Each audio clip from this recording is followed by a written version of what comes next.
जय कृष्ण जय वृंदावन।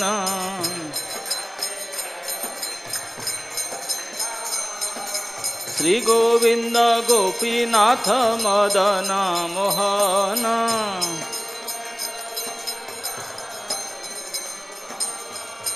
श्याम कुंड राधा कुंड गिरी गोवर्धन। श्याम कुंड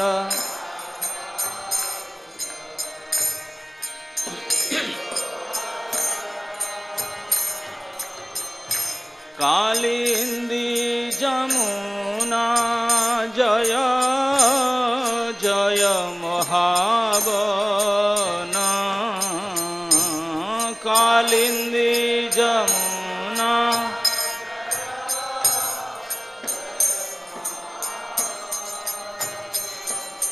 जय राधे जय कृष्ण जय वृंदावन।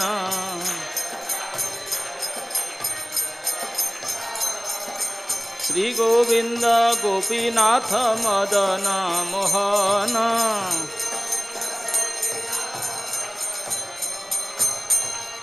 केसी घाट बंसी बट द्वादश कानन। केसी घाट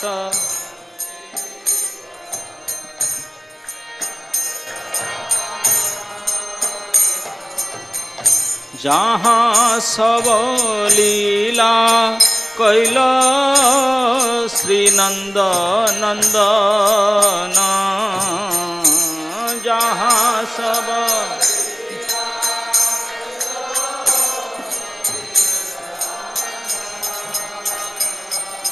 जय राधे जय कृष्ण जय वृंदावन।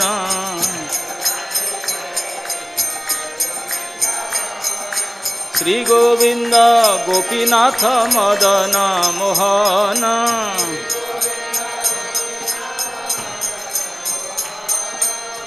श्री नंद जसोदा जय जय गोपगण।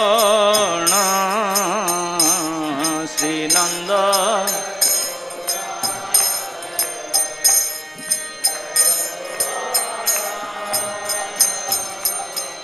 श्री दामादि जय जय धेनु बच्छगण।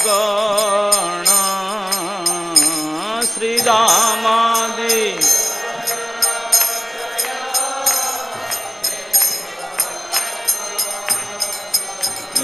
जय राधे जय कृष्ण जय वृंदावन।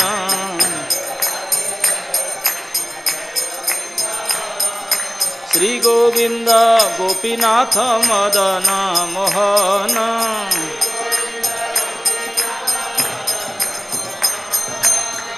जय वृषभानु जय कीर्तिदा सुंदरी।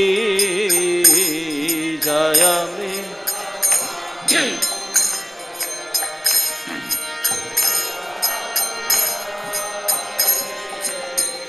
जय पौर्णमासी जय आविर नागरी। जय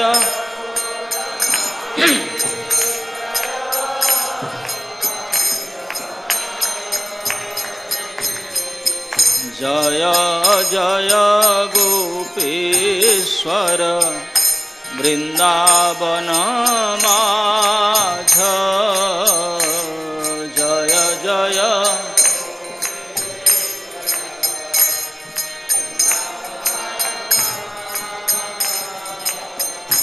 जय जय कृष्ण सखा बटु द्विजराज। जय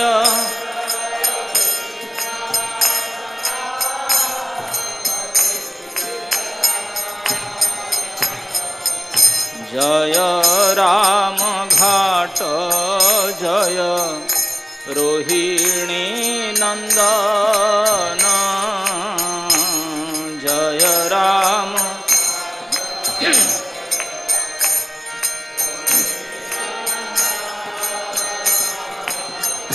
जय जय वृंदावन वासी जत जन जय जय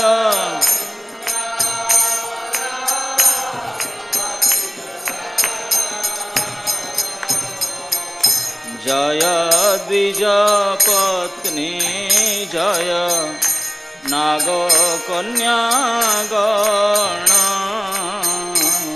जय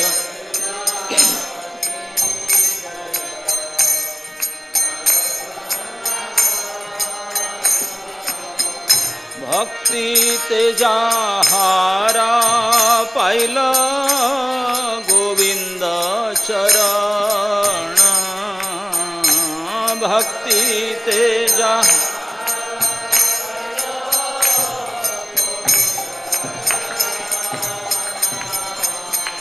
श्रीरास मंडल जय जय राधा श्याम श्रीरास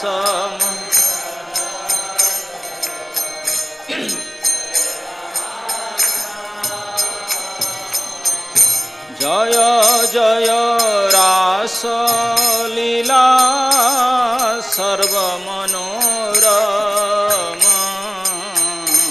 जय जय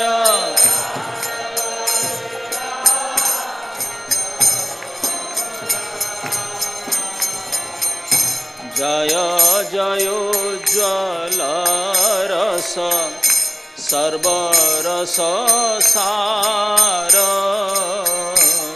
जय जय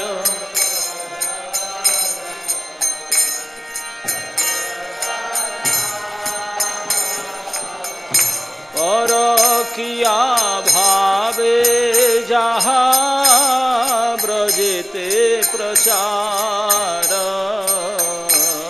परकिया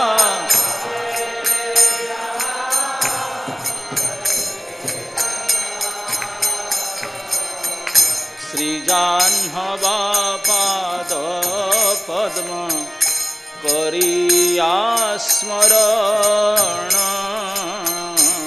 श्री जाह्नवा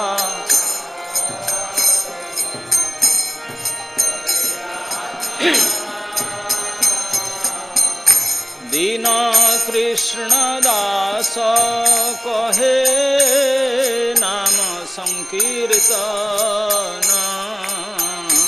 दीन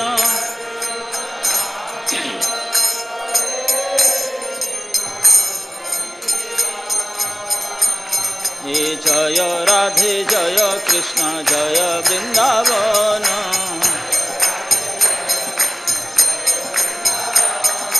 श्री गोविंद गोपीनाथ मदन मोहन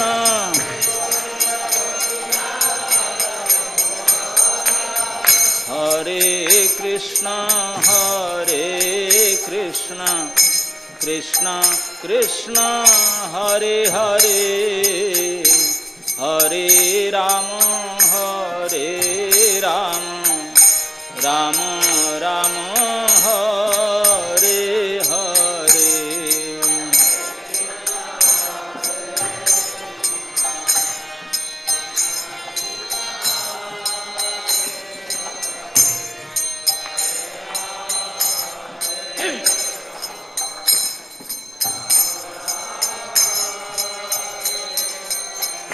जय राधा पार्थ सारथी राधा पार्थ सारथी राधे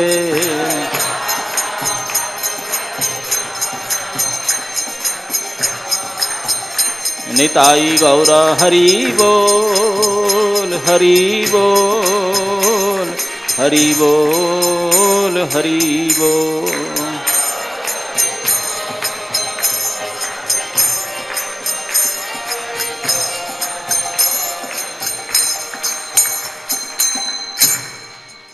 जय ओं विष्णुपाद परमहंस परिव्राजकाचार्य अष्टोत्तर शतश्री श्रीमद् अभय चरणारविंद भक्ति वेदांत स्वामी श्रील प्रभुपाद महाराज की, समवेत भक्त वृंद की, श्री श्री श्यामानंद प्रभु की, निताय गौर हरि प्रेमानंदे। हरे कृष्ण। ऐसे हमारे संस्था के परंपरा प्रतिदिन सुबह श्री भागवत पारायण के नियम है। तो इसी श्रृंखला में आज हम ये भक्त चरित आलोचना करेंगे, क्योंकि भागवत दो प्रकार के है, एक ग्रंथ भागवत, एक व्यक्ति भागवत। ग्रंथ भागवत तो भगवान के चरित है, और व्यक्ति भागवत वो है जो भगवान को अपने बस में कर रखे हैं, जिनके रहना, रहन सहन, बोली, सब कुछ उनके कार्यकलाप भगवत आधारित है, भगवत प्रीति के लिए है। वो भी जीते जागते व्यक्ति भागवत हैं। और ऐसे भी हम देखते हैं, यद्यपि भागवत ही परम उपादेय ग्रंथ है और अति आवश्यक है श्रवण के लिए, लेकिन ग्रंथ भागवत से अगर व्यक्ति भागवत के चरित्र को हम सुनते हैं तो हमारे ऊपर ज़्यादा प्रभाव पड़ता है। क्योंकि ग्रंथ भाग में तो श्री भगवान के वर्णन है, भगवान तो हम हो ही नहीं सकते हैं, स्वप्न सोच भी नहीं सकते, ना हमको घर में देखे ना जानने को हो नहीं सकता। लेकिन ये जो व्यक्ति भागवत है वो हमारे जैसे होते हैं, हमारे जैसे देहधारी होते हैं, दो हाथ दो पैर वाले होते हैं, और किस प्रकार अपने जीवन में भक्ति को साधन को अपना करके भगवान को अपने आचरण के द्वारा बस में कर डाले, इसको देख करके मन में एक साधा आशा आता है, तो क्यों ना हम भी नहीं कर सकते हैं क्या। तो इसलिए बहुत बड़े आशा के संचार होता है, उत्साह होता है भक्त चरित श्रवण करने से। तो आज श्री श्यामानंद प्रभु के तिरुभाव तिथि के लिए उनके बारे में थोड़ा आलोचना करेंगे। श्री श्यामानंद प्रभु के बाद जब हम कहते हैं तो गौड़ीय वैष्णव इतिहास में 3 ऐसे वैष्णव के नाम आता है, श्री नरोत्तम ठाकुर महाशय, श्री श्रीनिवास आचार्य और श्री श्यामानंद प्रभु। एक समय था महाप्रभु के बाद में, महाप्रभु के प्राकट्य होने के बाद में और महाप्रभु के नित्य पार्षद के प्राकट होने के बाद में ये 3 प्रभु दोबारा इस गौड़ीय वैष्णव जगत को दीपित किए थे। ऐसे ग्रंथ में कहा गया है प्रेम भक्त प्रेम विलास आदि में कि 3 प्रभु वो 3 प्रभु के तुरंत अवतार हैं। श्री श्रीनिवास आचार्य श्रीमन महाप्रभु थे, नरोत्तम ठाकुर महाशय श्री नित्यानंद प्रभु थे, और श्री श्यामानंद प्रभु साक्षात अद्वैताचार्य थे, जो एक प्रभु, एक महाप्रभु और 2 प्रभु, श्री चैतन्य महाप्रभु और नित्यानंद प्रभु और अद्वैत प्रभु, ठीक ये तीनों ने फिर दोबारा ये 3 रूप में आए थे। तो इनमें से श्री श्यामानंद प्रभु के प्राकट्य स्थान उत्कल था। उत्कल उड़ीसा और बंगाल के बीच में उनके स्थान था, सुवर्णरेखा नदी के पास में। तो उनके पिताजी का नाम था श्री कृष्ण मंडल, ग्वाले वंश के थे, गोप वंश के। माताजी का नाम था दुरिका देवी। अनेक संतान उनके मृत होने के बाद में बड़े दुखी थे, तो अंत में ये संतान प्राप्त हुआ, एक लौता एक बेटा। तो उन्होंने उनका नाम रखे दुखी। बोले इसे तो सारे संतान दुखी करके गए, वो बचेगा कि नहीं, नाम उनके दुखी रखे। तो संतान बच गया, लेकिन बचा तो सही, जन्म से वैराग्य भाव था, भक्ति के भाव था। तो माता पिता समझ गए ये बचा तो सही लेकिन रहेगा नहीं, बाकी तो कोई रहे नहीं, ये भी शायद रहकर भी नहीं रहेगा। तो जब किशोर अवस्था में थे तभी जमाने में इतने पढ़ा लिखा, इतना एडवांस नहीं था, तो गांव में थे। तो ग्रामीण शिक्षा को प्राप्त करने के बाद किशोर अवस्था में एक दिन दुखिया, उनको अपने घर में दुखिया बोलते कि गंगा स्नान करना जाना है, गंगा स्नान में जाना है। अरे सुवर्ण रेखा तो है नहीं, मुझे गंगा स्नान में जाना है। तो पिताजी माताजी बोले एक तो बेटा है जिद्दी पकड़ता, कैसे जाओगे ना, ये सब साधु संत जा रहे हैं। तभी गोड़ से और पुरी से हर समय लोग आना जाना होता था, लोग आते थे, पैदल में जाते थे, वही रास्ता था। तो उन लोग के साथ जाऊंगा। वो कहाँ जाएंगे ना, अंबिका कलना जाएंगे, कलना के पास में तो गंगा जी है, स्नान करके आएंगे। तो माता पिता का ही आशा रहा कि दुखिया गंगा स्नान करके फिर वापस आ जाएगा। संदेह था, लेकिन ये संदेह में रह गया। दुखिया तो गया गंगा स्नान करने के लिए, लेकिन गंगा स्नान करने के बाद फिर वापस नहीं आया। गंगा स्नान करने के बाद गंगा तटवर्ती अंबिका कालना में उनके हृदय चैतन्य के साथ साक्षात्कार होता है। श्री हृदय चैतन्य गोस्वामी महाभागवत हैं, जिनके हृदय में श्री चैतन्य महाप्रभु प्रवेश कर गए थे उनके गुरु के सामने। उनका नाम चैतन्य दास था, लेकिन गुरु जी ने ये साक्षात दृश्य देखा, श्रीमन महाप्रभु उनके हृदय में प्रवेश कर गए, तो उनका नाम हृदय चैतन्य दिए। तो उनका परंपरा नाम बदलने का चला। गौरीदास पंडित अपने शिष्यों की इसी अद्भुत घटना देख करके नाम बदल दिए, चैतन्य दास को हृदय चैतन्य दास कहे। तो हृदय चैतन्य इस दुखिया को देख करके समझ गए ये कोई साधारण बालक नहीं है, और रो रहे थे। उनको स्वीकार किए अपने सेवक के रूप में, कृष्ण मंत्र से दीक्षित किए। वो बोले दुखी नहीं, तू कृष्णदास है। कृष्णदास के नाम से गुरु चरण में सेवारत रहे, श्री दुखी कृष्णदास करके लोग बोलने लगे। कुछ दिन के बाद गंगा स्नान से मन नहीं समझा, बोले जमुना स्नान करना है मुझे। मन में और आशा जागृत हुआ, तो गुरु जी के पास अनुरोध किए।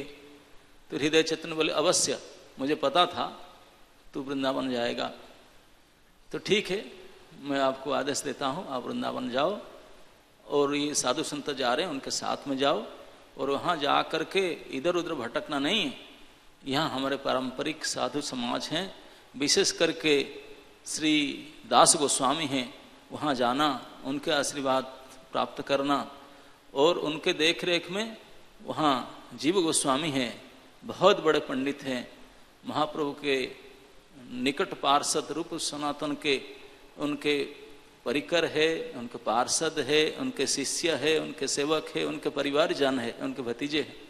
तो उनके संरक्षण में रहना और गौड़ीय साहित्य को शिक्षा प्राप्त करना, ये गुरु जी के आदेश को सर में धारण करके दुखी कृष्णदास पदब्रज में पैदल में चलते चलते महीना दिन लगा, और अंबिका कालना से नवद्वीप गए। नवद्वीप से फिर भक्तों के संग करके वृंदावन पहुँचे।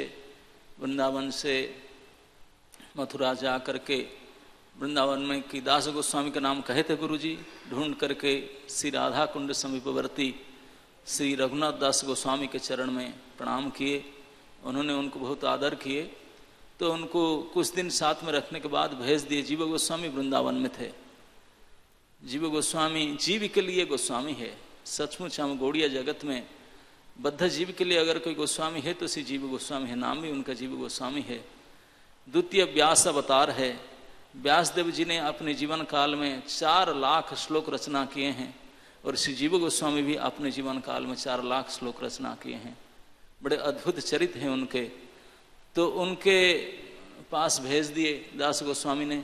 तभी जमाने में फ़ोन तो था नहीं, कि पेपर पेन भी था नहीं कि रिकमेंडेशन लेटर लेके भेज दें, लेकिन कह करके भेजे।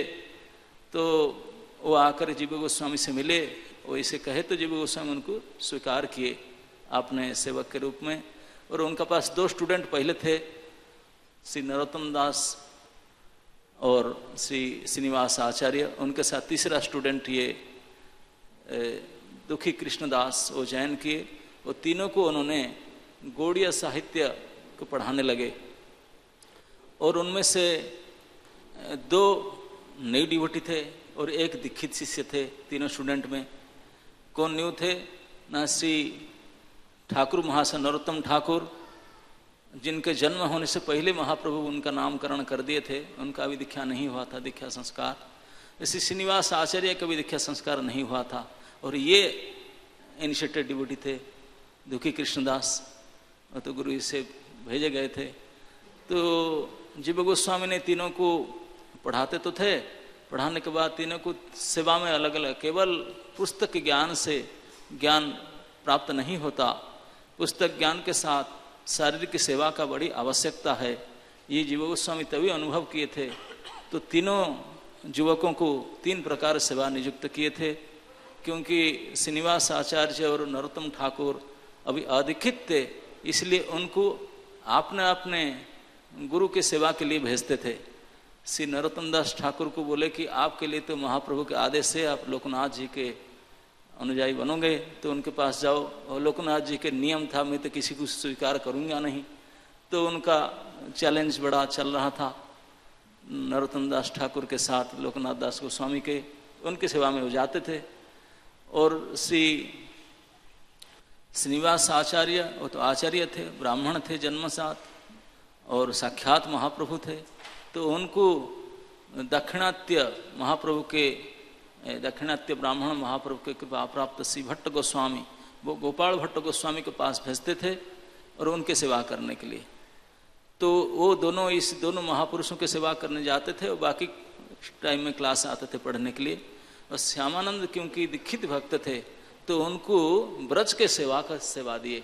ब्रज की सेवा क्या, न झाड़ू सेवा, ऐसा नहीं बाकी कोई कंप्यूटर लेकर बैठे कोई सेवा करे, नहीं, चेयर टेबल में बैठने वाला सेवा नहीं, हाथ में झाड़ू ले करके, क्योंकि इनिशिएटेड डिवोटी है वही झाड़ू सेवा कर सकते हैं।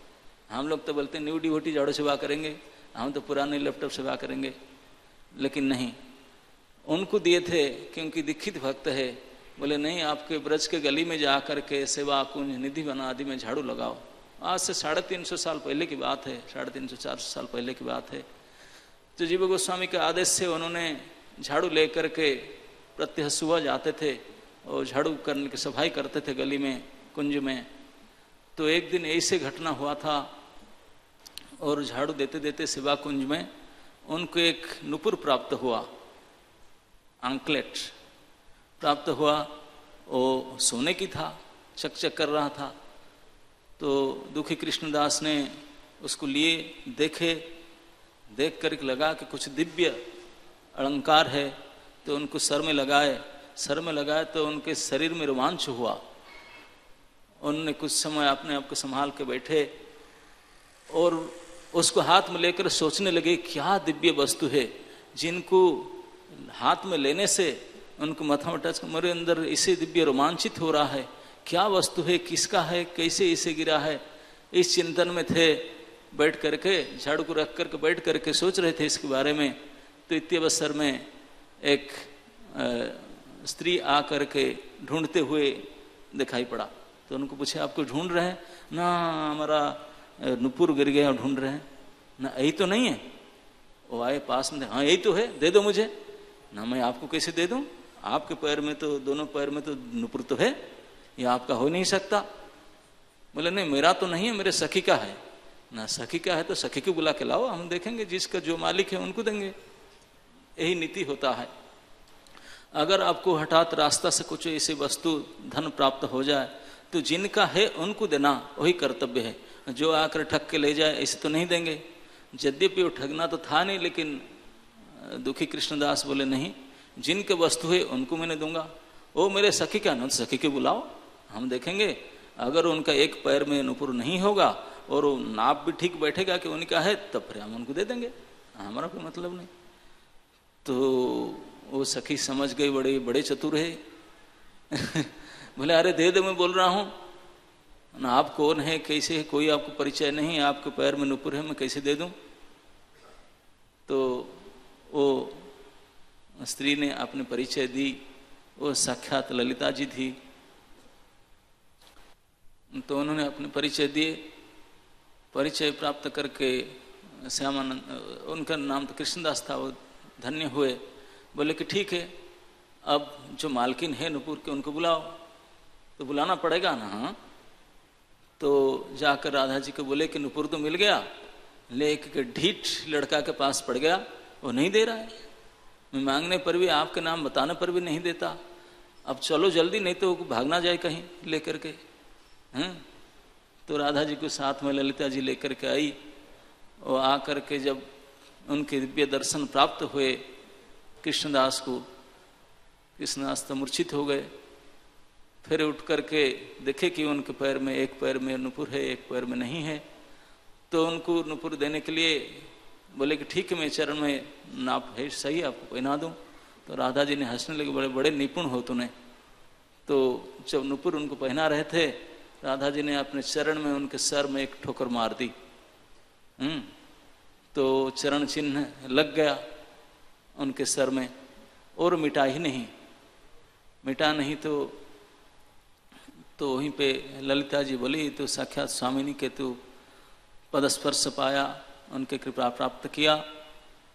तो श्यामानंद धन्य हो गए, उनका रूप बदल गया, उनके भाव बदल गया, सब कुछ बदल गया।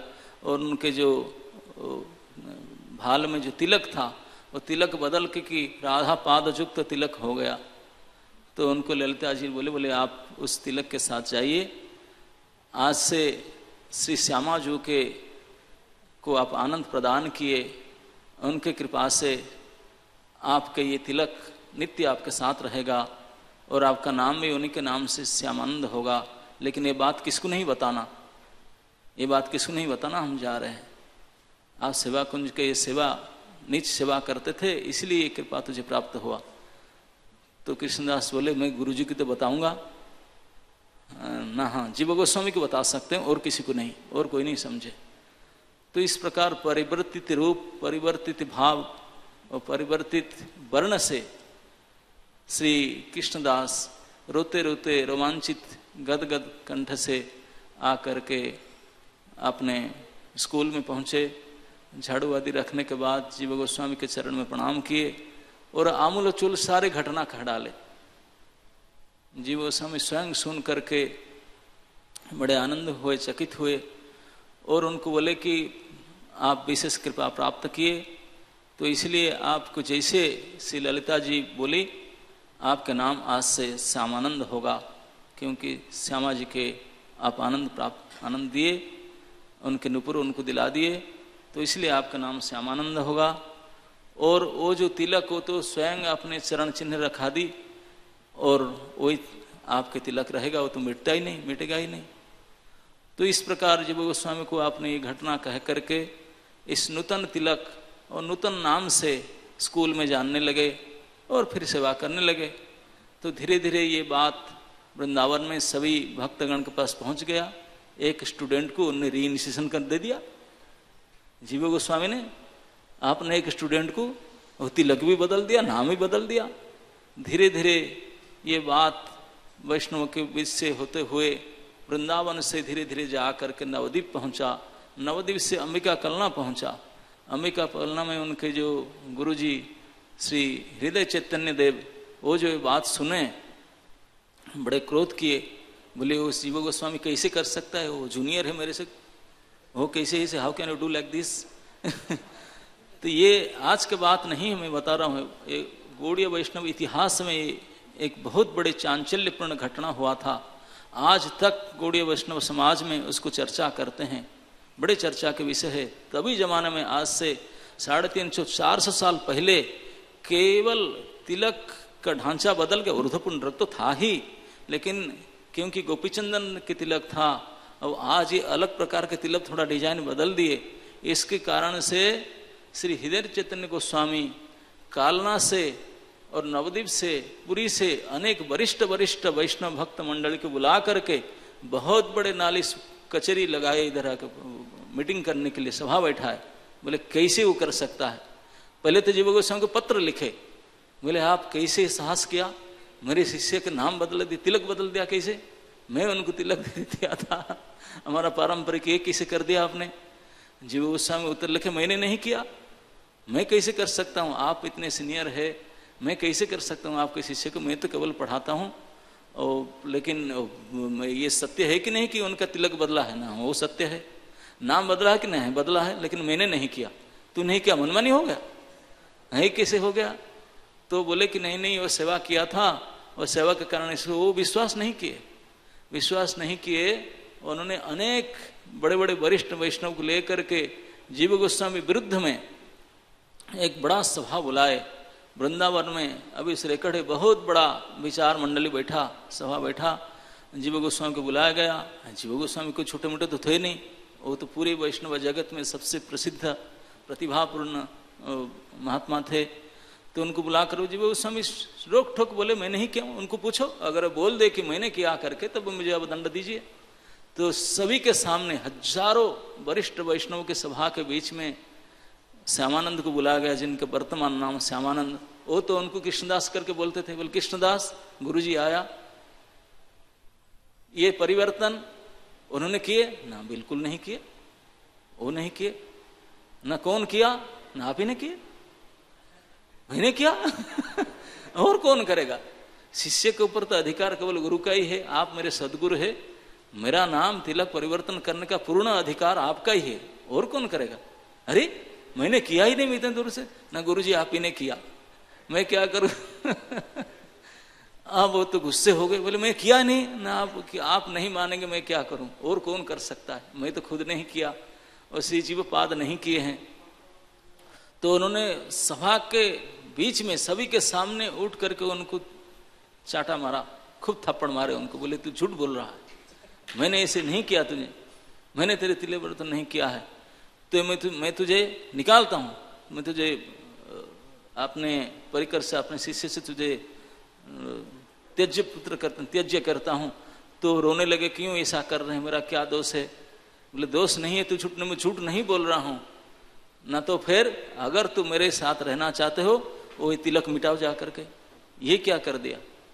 मतलब इससे एक शिक्षा प्राप्त होता है कि ये गौड़ीय वैष्णव जगत का ये घटना एक प्रकट प्रमाण है, इतिहास है कि अगर गुरुजी ने जो पारंपरिक रीति से जो तिलक दिए हैं, जिस प्रकार के तिलक दिए हैं, उसी को मृत्यु पर्यंत इसी धारा में इसी प्रकार से रखना चाहिए, उसको बदलना नहीं चाहिए। ऊर्ध्वपुंड्रक ही था, केवल थोड़ा सा डिजाइन चेंज हो गया था। इसके कारण इतनी बड़ी भारी चर्चा विषय हुआ, क्या क्या नहीं हुआ। लेकिन आजकल तो लोग आराम से गोपी चंदन को हटा कर राधा कुंड तिलक, बताने क्या क्या तिलक लगाते हैं, कोई मतलब नहीं, किसी शिक्षा ने किस प्रकार कर डालते हैं, और भी क्या क्या होता रहता है। लेकिन इससे बहुत बड़ी शिक्षा प्राप्त होता है, जिसमें जीव गोस्वामी पाद और उनके कंटेम्परारी जितने बड़े बड़े वैष्णव पार्षदों को बैठा करके ये घटना हुआ था। तो हृदय चैतन्य गोस्वामी बोले कृष्णदास, आपका नाम कृष्णदास? नाम कृष्णदास है। श्यामानंद नहीं है ना? नहीं है। बोले ठीक है, मान लिया, ये तिलक मिटाओ। बोले ठीक है, मिटाता हूँ। जा करके उनके सबके सामने पानी डाल करके मिटाने लगे। जितने उसको मिटाते थे वो इतने ज्यादा चमक रहा था। वो बोले इसे किसे के हो रहा है? ना गुरुजी, मैं आपके सामने तो मिटा रहा हूँ, पानी भी डाल रहा हूँ, गीला कपड़ा पोंछ रहा हूँ, वो जा नहीं रहा, मैं क्या करूँ? बोले इसे कैसे हो सकता है? ना मैं क्या बताऊं। तो उनको बुलाए, बोले आओ मैं खुद ना। बोले आप खुद मिटा दीजिए अपना हाथ से। तो सभी के सामने श्री हृदय चैतन्य गोस्वामी अब श्यामानंद के तिलक को मिटाने के लिए गीले कपड़े हाथ में लेकर के पानी डाल करके रगड़ रगड़ करके घिसने लगे। और जितने घिस रहे थे इतने चमक प्रकट हो रहा था नूतन तिलक का। और परेशानी हो गई, और जोर से घिसने लगे, ब्लीडिंग होने लगा उनके कपाल से, भाल से ब्लीडिंग, रक्त बहने लगा। तो अंततः सब बोले कि छोड़ दीजिए, आप इतने मारे भी, उनको मारे पीटे इतने कर रहे, नहीं मिट रहा है। और वो जिद पकड़ा कि आप ही ने किया। मैं तो कुछ किया ही नहीं। जीव गोस्वामी आप उनके शिष्य है, आप ही पूछिए देख के सबके सामने। तो बड़े चिंतित अवस्था में उस दिन सभा रहा। हृदय चैतन्य गोस्वामी समझ नहीं पा रहे थे क्या रहस्य है। और वो रक्ताक्त अवस्था में ऐसे मार खा करके सबके सामने निंदित, तिरस्कृत, अपमानित हो करके श्री श्यामानंद जी ने दुखित होकर के गुरुचरण में ऐसे ही उपवास करके रहे। बोले मुझे तो समझ नहीं आ क्या करूं, गुरु जी ने मुझे इसी दोष दे रहे हैं, दंडित कर रहे हैं। तो उसी दिन रात को हृदय चैतन्य के गुरु जी श्री गौरीदास पंडित उनके स्वप्न में आए। क्यों? क्योंकि श्यामानंद ने रो रो करके प्रार्थना किए।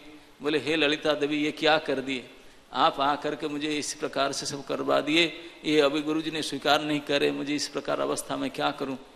तो ललिता जी ने, आपने स्वामिनी से राधा रानी की बताए, बोले ये आपको समझाइए आपके भाई को ये क्या कर रहा है। क्योंकि गौरीदास पंडित कृष्ण लीला में श्रीदाम सखा थे, राधा रानी के भाई थे। तो राधा रानी बोले ठीक है मैं बताता हूँ उसको वो क्यों ऐसा कर रहा है। तो राधा जी अपने स्वरूप में आ करके और गौरीदास पंडित को अपने स्वरूप से बुलाए, वो श्रीदाम सखा थे। बोले मैंने खुद उनको मेरे चरण चिन्ह दिया लगाया और उनका नाम परिवर्तन करा, आप इनको क्यों पीछे पड़े। बोले मैंने नहीं पढ़ा हूं। बोले तुम्हारा चेला उनको इतने परेशान कर रहा है। तो गौरीदास पंडित को सीधा राधा जी की बातचीत हुआ। तो गौरीदास पंडित अपने शिष्य श्री हृदय चैतन्य गोस्वामी के स्वप्न में प्रकट हुए, वृंदावन में प्रकट होकर बोले तुम ऐसा मत करो, ये तो साक्षात श्री जी के कृपा के पात्र है, उन्होंने उनका नाम रखे, उन्होंने उनके चरण चिन्ह लगाकर तिलक बदलाए, आप उनको बाध्य करके इस प्रकार अपमानित दंडित इस प्रकार मत करो। और गुरु जी का स्वप्न में दर्शन करके उनका आदेश प्राप्त करके तब जाकर हृदय चैतन्य गोस्वामी को समझ आया कि ये ऐसा नहीं है, सही है। इस प्रकार हुआ करके दूसरे दिन स्वप्न से उठ करके उनको आलिंगन किए और आपने गलती माफ़ी मांगे। बोले मुझे माफ़ कर दो, मुझे नहीं पता था, तो मेरा नाम दे रहा है, मैं और किसी को जानता ही नहीं आपके अलावा। तो हृदय चैतन्य गोस्वामी बहुत प्रसन्न हो गए और मीटिंग पूरा हुआ। लेकिन मीटिंग में जितने अनेक साधु मंडली थे वो बोले कि इतने बिना कारण में, जब सभा में कहा गया कि क्या घटना है, तो हृदय चैतन्य गोस्वामी घोषणा की ऐसे मैंने कल रात को स्वप्न देखा, गुरुजी ने स्वयं आकर के बताए और गुरुजी ने बताया कि ऐसे घटना है, ऐसे ऐसे है। और जी वो स्वयं बोले हाँ ऐसी घटना है।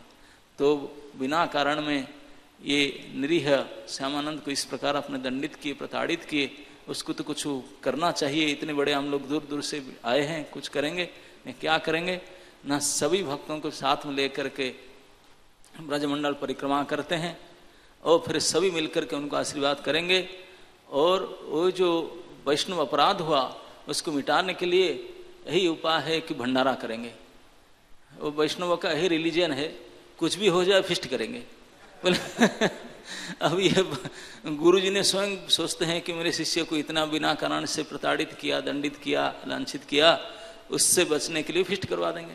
और फिस्ट गुरुजी ने कहाँ करेंगे, गुरुजी ने घोषणा की शिष्य को करना पड़ेगा, वो क्या करेंगे। तो सब मिल करके सारे वैष्णव मंडली ब्रज परिक्रमा में निकले, 12 वन परिक्रमा किए।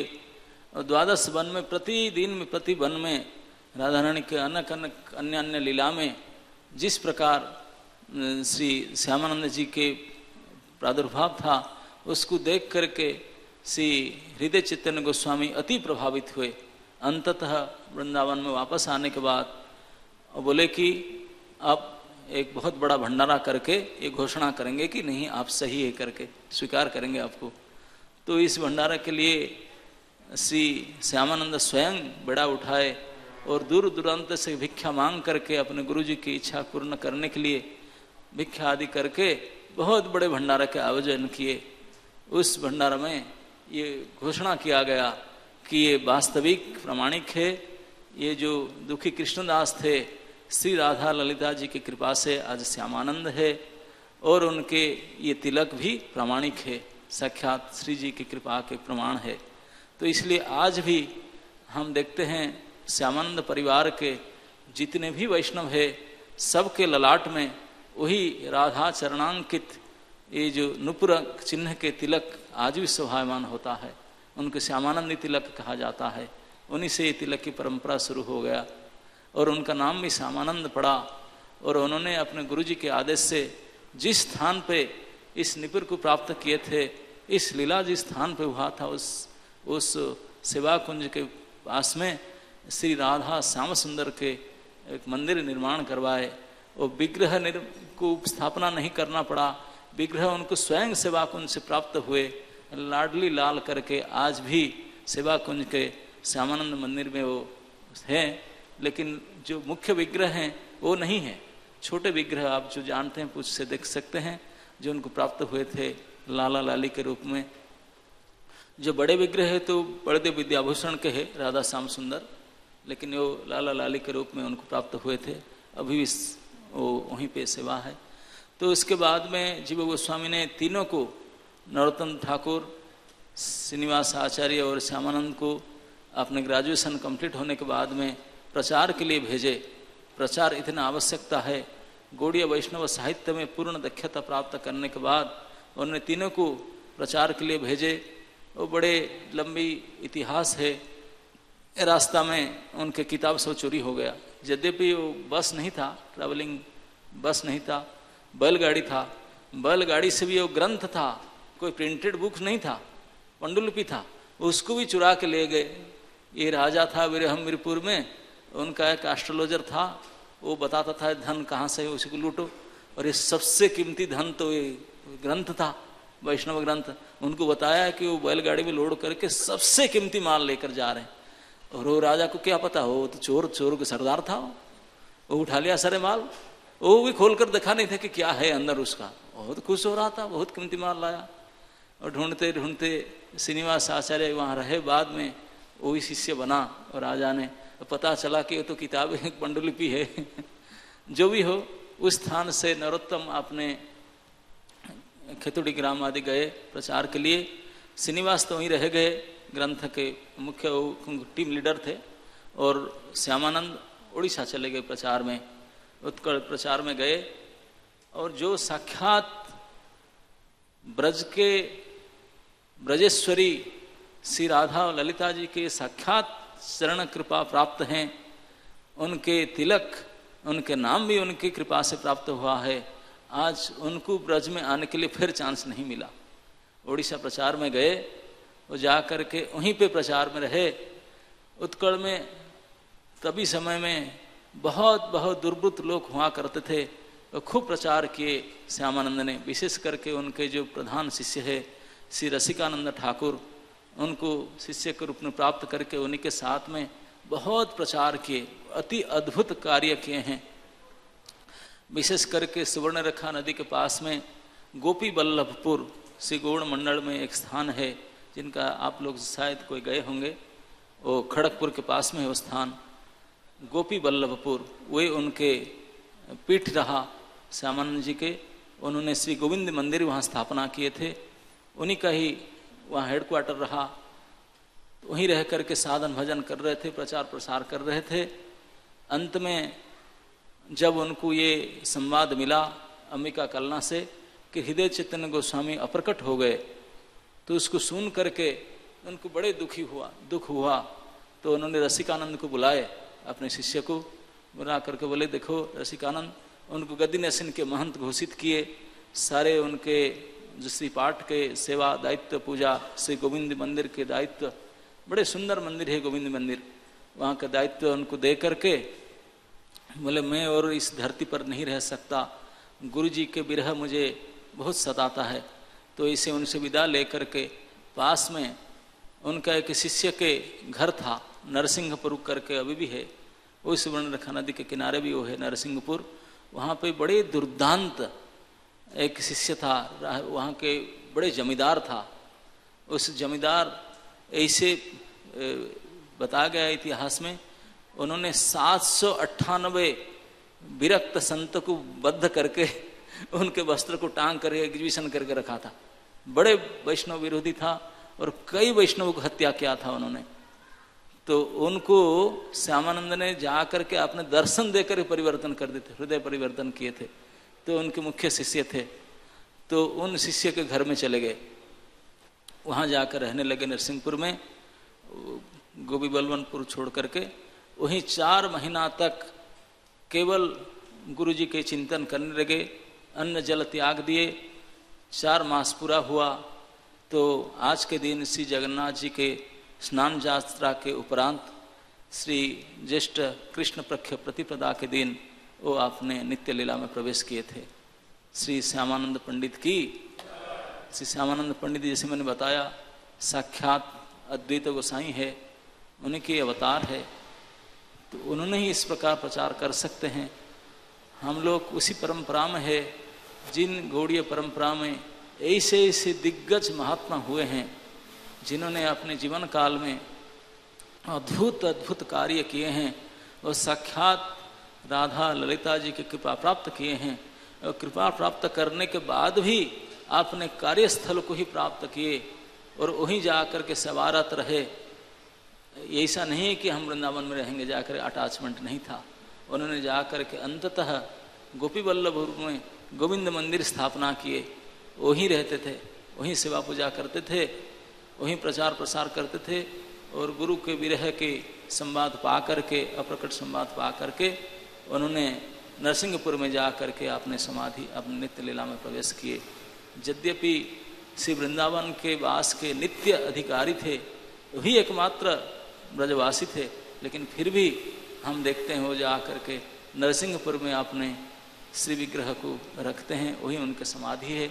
पुष्प समाधि आज भी विद्यमान है श्री शिवाकुंज में, लेकिन जो वास्तविक समाधि है वो नरसिंहपुर में है, गोपी वल्लभपुर के पास में है।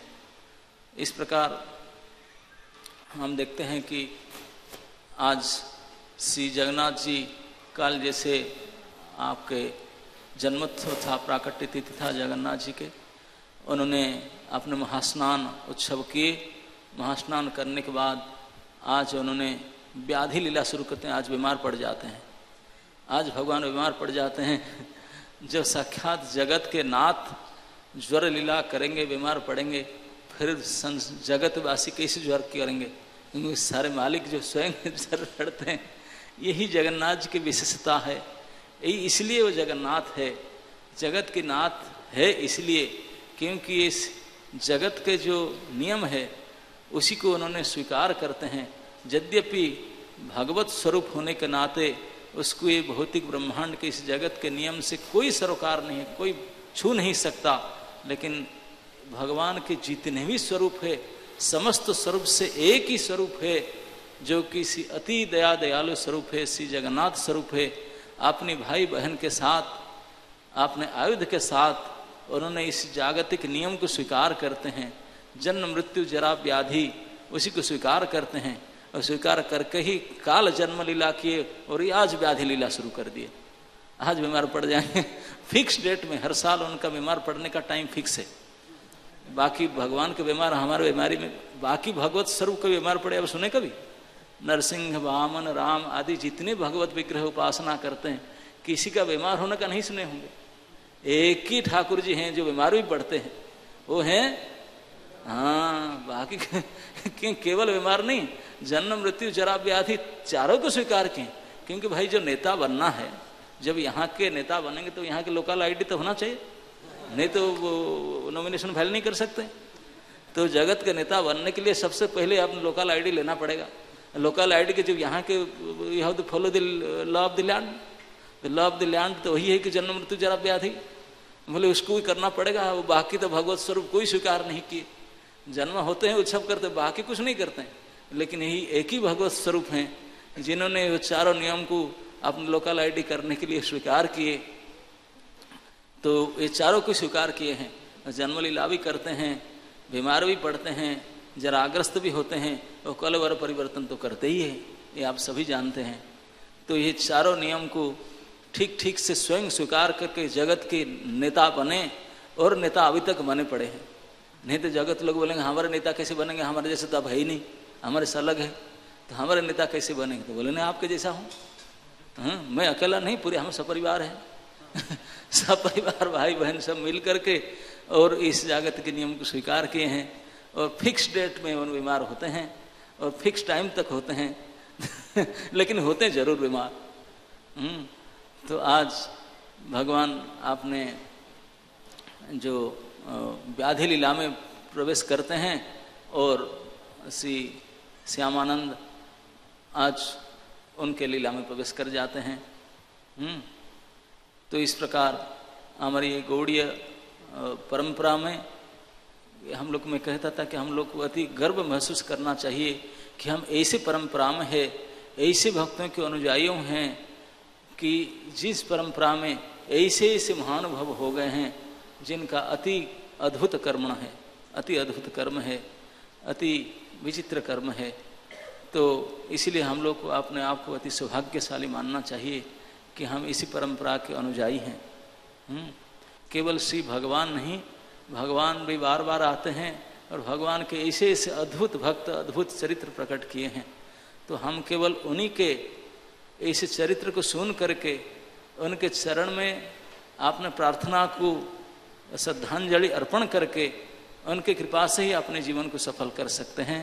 तो ऐसे एक महान व्यक्तित्व, महान गौर पार्षद श्री श्यामानंद पंडित, जिनकी तिरुभाव तिथि है, तो आज उनके चरित्र को थोड़ा बहुत हम आलोचना करते हैं और उनके श्री चरण कमल में आज आपने श्रद्धांजलि अर्पण करते हैं। यही प्रार्थना के साथ, हे श्यामानंद पंडित, आपके जिस प्रकार गुरुचरण में निष्ठा था, जिस प्रकार सेवा की निष्ठा था, जिस प्रकार ब्रज की भावना था, जिस प्रकार दया और प्रचार की भावना था, उसके करोड़ों हिस्सा अगर आपकी कृपा से अगर हमको प्राप्त हो जाए, ये नालायक जीवन भी सार्थक हो जाए।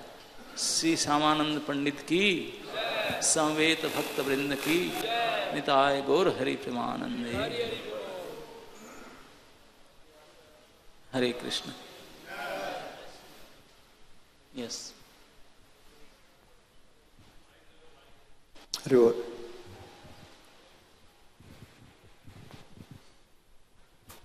Thank you, Maharaj. It was very wonderful. You explained about Guru's separation. The Shyamanand Pandit felt Guru's separation. And because of that he gave up eating, drinking. And we see in the life of all Goswamis also. So how can we bring the same mood and develop such kind of intimate love towards Guru and Vaishnavas? प्रभु जी ने पूछ रहे हैं कि श्यामानंद पंडित के जीवन चरित्र में हमने अभी आलोचना किए कि उन्हें अपने गुरु जी के विरह को सहन नहीं कर पाए, किस प्रकार विरह यंत्रणा के साथ 4 महीना उन्होंने विरुद्ध भजन करके अंत में नित्य लीला प्रवेश कर जाते हैं, गुरु जी के सेवा को प्राप्त करते हैं। और गोस्वामी गण के जीवन में हम इस प्रकार देखते हैं, हम किस प्रकार इस प्रकार भाव को प्राप्त कर सकते हैं, इस प्रकार श्रवण करके, प्रार्थना करके, और हमारे पास कोई उपाय ही नहीं है। ओके, हरे कृष्ण। हरे कृष्णा।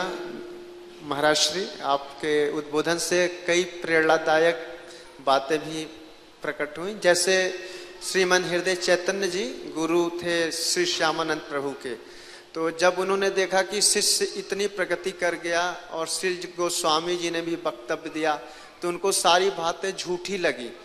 फिर संत समाज में जब उन्होंने स्वयं भी दंडित किया श्री श्यामानंद प्रभु को, वह तिलक नहीं मिटा, लेकिन श्यामानंद प्रभु ने भी जो है टॉलरेंस, सहिष्णुता की पराकाष्ठा प्रकट कर दी। आज का अगर शिष्य होता तो गुरु को ही ठिकाने लगा देता, कहता ज्यादा कर रहे हो, चलो गुरु गुरु रहे चेला शक्कर हो गए। लेकिन उनकी पराकाष्ठा थी। फिर श्यामानंद प्रभु के यथार्थ को देखकर श्री हृदय चैतन्य जी का भी हृदय पिघल गया। उन्होंने एक तरह से सार्वजनिक रूप से क्षमा याचना भी किया और उनको उस पद पर प्रतिष्ठित किया। और श्री प्रभुपाद जी ने श्री श्यामानंद प्रभु को पूरे विश्व में प्रमाणित कर दिया। अगर श्री प्रभुपाद न जाते विदेश में तो श्री श्यामानंद प्रभु ने अच्छा कार्य किया, लेकिन हो सकता है वह वृंदावन और जो है उड़ीसा राज्य तक ही सीमित रह जाते। तो आपका क्या मंतव्य है जो श्यामानंद प्रभु के साथ हृदय चैतन्य जी उनके गुरु जी ने किया, इसमें भी भगवान की कोई लीला थी या क्या आपको लगता है शास्त्र? हरे कृष्णा। मैंने स्वयं क्लास में बात को कहा कि इस लीला के पीछे हमको यही शिक्षा प्राप्त करना है कि ये गौड़ीय इतिहास में एक बहुत बड़े ये घटना हुआ है जिसमें केवल सामान्य ऊर्ध्वपुंड्र की था, तिलक की डिजाइन परिवर्तन के कारण इतनी बड़ा घटना हो सकता है। तो इससे हमको ये शिक्षा लेना चाहिए, कदाचित में बोला कि मृत्यु पर्यंत जो हमारे गुरु परंपरा से हमको जो नाम, जो चिन्ह, जो तिलक जो प्राप्त है, ये प्रणाली, उसको कभी परिवर्तन नहीं करना चाहिए। परिवर्तन करने से गुरु अप्रसन्न होंगे तो पूरा परंपरा अप्रसन्न होगा। ये शिक्षा को हम प्राप्त करना चाहिए। बहुत बहुत हम महाराज श्री हृदय से आभारी हैं। हरे कृष्ण। हरे कृष्ण। बहुत बहुत धन्यवाद महाराज। वृंदावन में जो राधा श्याम सुंदर मंदिर है, तो वहाँ पर हमें एक पुस्तक मिली जिसमें बहुत विस्तार से इनका जीवन चरित्र था, श्यामानंद चरित्र के नाम से। तो उसमें काफ़ी विस्तार से ये बातें बताई गई हैं। तो ये जो घटना है जिसमें कि उनको नूपुर तिलक प्राप्त हुआ। तो इसमें बहुत विस्तार से बताया गया है कि जब ये कृष्णदास को जो है ललिता देवी ले गई, राधा रानी के पास ले गई, और फिर इनकी जो है इच्छा हुई कि राधा रानी के चरणों में नूपुर अर्पित करें। तो पुरुष के शरीर से तो राधा रानी के चरण का स्पर्श नहीं कर सकते थे, तो राधा रानी ने आज्ञा दी वृंदा देवी को कि इनको ले जाओ मेरे कुंड में और मेरा मंत्र इनको दो, और मेरा मंत्र का जाप करते हुए ये कुंड में स्नान करें तो इनको जो है मंजरी स्वरूप प्राप्त होगा। तो इनका स्वरूप तो कनक मंजरी का है ही है। तो वृंदा देवी जब उनको ले गई राधा कुंड में, राधा मंत्र दिया और उसके साथ में जब स्नान किया तो कनक मंजरी के स्वरूप में ये आ गए। तब कनक मंजरी के स्वरूप में इन्होंने राधा रानी के चरण में वो नूपुर अर्पित किया, और राधा रानी ने जो है नूपुर का जो चिन्ह लगाया था इनके माथे में। तो उस समय फिर राधा रानी ने आज्ञा दी कि अब तुम जाओ भौतिक जगत में, जो तुम्हारा पहले का जो शरीर है पुरुष के शरीर में तुम्हें जो है कार्य करना है, उसके बाद फिर तुम मेरी लीला में आ जाओगे, मंजरी स्वरूप में आ जाओगे। तो ये बहुत विरह से व्याकुल हो गए कि अब मुझे आप भौतिक जगत में मत भेजिए, अब आपने मुझे जो कनक मंजरी का स्वरूप दिया उसी में आप मुझे अपनी सेवा में रखिए। तो राधा रानी ने फिर तुम्हें विरह का कष्ट ना हो इसके लिए अपने हृदय से श्याम सुंदर अर्चा विग्रह प्रकट कर दिया। तो अपने हृदय से ही वो श्याम सुंदर जो वृंदावन में राधा श्याम सुंदर मंदिर है, छोटे से श्याम सुंदर हैं, वो राधा रानी ने अपने हृदय से प्रकट करके दिए इनको। तो फिर इनको आज्ञा दी कि अब आप जो है पुरुष के शरीर में जाइए कृष्णदास, और ये श्यामानंद नाम भी जो है ललिता देवी जी इनको दिया, अपने हृदय में जो है लिख दिया, श्यामानंद नाम भी लिख दिया, और नूपुर का जो चिन्ह है वो दे दिया, और श्याम सुंदर अर्चा विग्रह दे दिया। और फिर जब ये अपने इस पुरुष शरीर में आए तो इनके हाथ का जो खुरपा था, जिसे घास छीलते थे सेवा कुंज की, तो खुरपा भी सोने का हो गया था, क्योंकि नूपुर के स्पर्श से वो पारसमणि का था, तो वो जो है खुरपा भी सोने का हो गया था। तो अब जो है ये बहुत पुलकित हो रहे हैं, और भावावेश में ये जो है जीव गोस्वामी के पास आए। और एक बात और भी ललिता देवी ने बताई थी कि इस घटना की जो सूचना है ये जीव गोस्वामी के अलावा और किसी को नहीं देना, ये कहा ललिता देवी ने। फिर ये भी कहा कि संकट में जरूर पड़ोगे, संकट तो पड़ेगा ही, जीव गोस्वामी के अलावा किसी को नहीं ये सूचना दोगे तो नूपुर का तिलक है, श्यामानंद नाम है, इसकी जो है मतलब इसमें से प्रश्न तो उठाया जाएगा। तो ललिता देवी ने कहा था कि जब संकट में पड़ोगे तो मुझे याद करना। तो उसके बाद फिर जो है जीव गोस्वामी के पास जब आए और देखा जीव गोस्वामी ने शरीर इनका एकदम मतलब गौरवर्ण हो गया, श्याम वर्ण से गौरवर्ण हो गया, शरीर गौरवर्ण हो गया, खुरपा जो है लोहे का था सोने का हो गया, और इनके जो है नूपुर का तिलक और श्यामानंद नाम लिखा, और श्याम सुंदर अर्चा विग्रह इनके हाथ में। इतना परिवर्तन देख करके जीव गोस्वामी समझ गए कि कुछ बहुत विशेष कृपा हुई है राधा रानी की, और बोले कि जरूर कुछ कृपा हुई तुम्हारे ऊपर राधा रानी की। तो इन्होंने सब घटना का वर्णन कर दिया, क्योंकि जीव गोस्वामी को के अलावा और किसी को नहीं बताना था। तो ऐसा बताया तो जीव गोस्वामी ने कहा कि अब जो है आगे चल करके जो प्रश्न किया जाएगा तो इसका उत्तर अब देना तो पड़ेगा ही, तो क्या उत्तर देना है। तो जीव गोस्वामी ने सुझाव दिया कि आप उत्तर ये देना कि मेरे गुरु हृदय चैतन्य मेरे स्वप्न में आए थे और उन्होंने ही मुझे ये नूपुर तिलक दिया और श्यामानंद नाम दिया। तो अब यही जो है मतलब बात चल रही थी। और फिर जैसा महाराज ने बताया कि हृदय चैतन्य बड़े व्यथित हुए, और जो है जब ये समाचार मिला कि हृदय चैतन्य ने स्वप्न में इनको जो है नूपुर का तिलक दिया है, श्यामानंद नाम दिया है, तो और ज़्यादा वो उद्विग्न हो गए। बोले कि मेरे जो है स्वप्न में अगर मैंने कुछ दिया है और मुझे कोई सूचना नहीं मिली है तो ये कैसे मतलब मान्यता हो सकती है कि मैंने स्वप्न में दिया। तो इस बात का भी जो है मतलब एक बहुत बड़ा भारी प्रश्न उठाया। तो जैसे महाराज ने बताया कि बहुत बड़ा जो है विवाद जो है खड़ा कर दिया, और सब जो है जो महंत थे वैष्णव थे उन सब की सभा बुलाई, और फिर जो है श्यामानंद को जो है सामने रखा, बैठाया और कहा कि अब तुम जो है बताओ कि तुमने कैसे इस बात को जो है मान्यता दी कि मैंने स्वप्न में कुछ तुम्हें नाम दिया या तिलक का चिन्ह बदला, और जबकि मुझे इसकी कोई सूचना नहीं है। तो फिर इन्होंने कहा कि ये तो स्वप्न में जो मतलब घटना हुई है और मैं तो मतलब इसको बहुत दिव्य मानता हूँ। तो हृदय चैतन्य ने कहा कि देखो अब सबके सामने धोऊंगा, जो श्यामानंद नाम है उसको भी धोऊंगा पानी से, और अगर फिर से प्रकट हो जाए तो फिर माना जाए कि हाँ ये तुम्हारे स्वप्न की बात सच्ची है। तो ऐसा ही हुआ, हृदय चैतन्य ने श्यामानंद नाम लिखा, फिर पानी से धो दिया। अब श्यामानंद ने कहा कि मुझे कुछ 48 मिनट का समय दीजिए, एक मुहूर्त का समय दीजिए। और श्यामानंद जो है कनक मंजरी के रूप में जो है वो राधा रानी के द्वार में आए, और वहाँ जो है अब रो रही कनक मंजरी बहुत रो रही है। और ललिता देवी ने ये बात जो है कहा था कि जीव गोस्वामी के अलावा किसी को नहीं बताना, अभी मेरे गुरु महाराज जो है पीछे पड़ गए हैं और इसका जो है उत्तर चाहते हैं।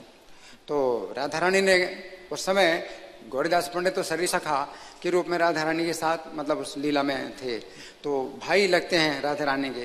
तो उन्होंने सुबल से कहा कि तुम जो है अब कुछ इस तरह की व्यवस्था करो कि जो है ये जो कनक मंजरी है ये संकट से छूट जाए।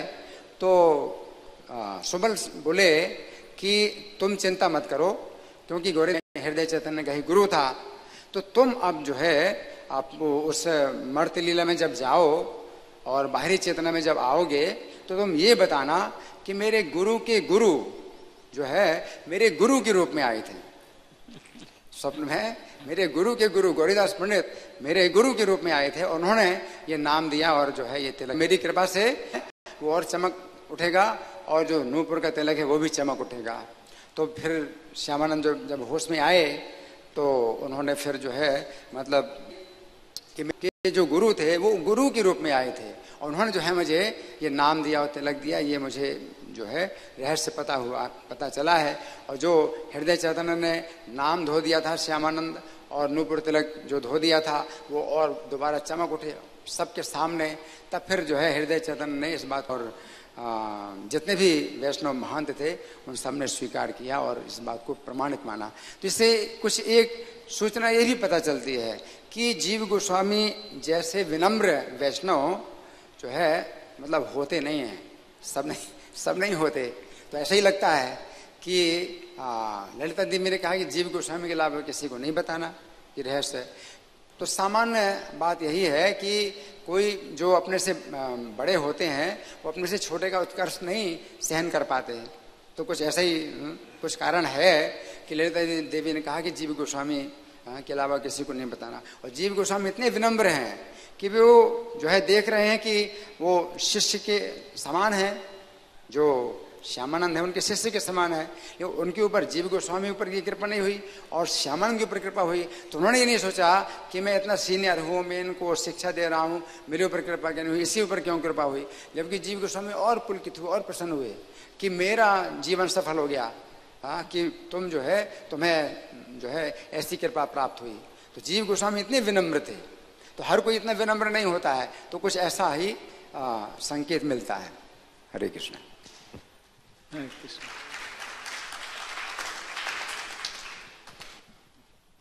श्री श्यामानंद तिथि महामहोत्सव की श्रील प्रभुपाद की।